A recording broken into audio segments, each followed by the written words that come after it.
Let us do Sirsasana, the headstand.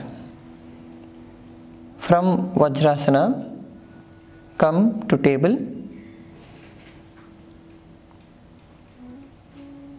From table, drop both the elbows down on the mat, right under the shoulder.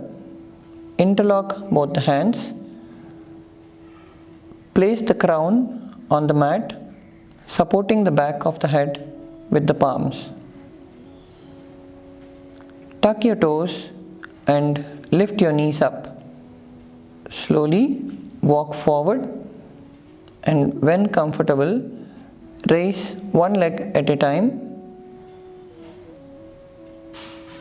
and straighten both the legs as you go.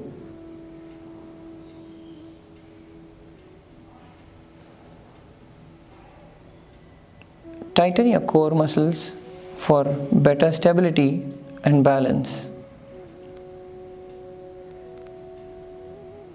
After a certain number of breaths, you may slowly fold the knees, bring them close to the chest,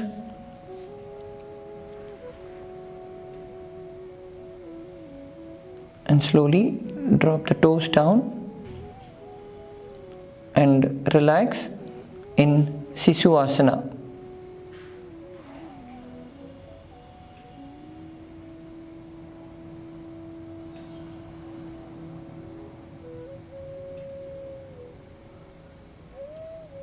After a complete relaxation, you can slowly rise up to Vajrasana.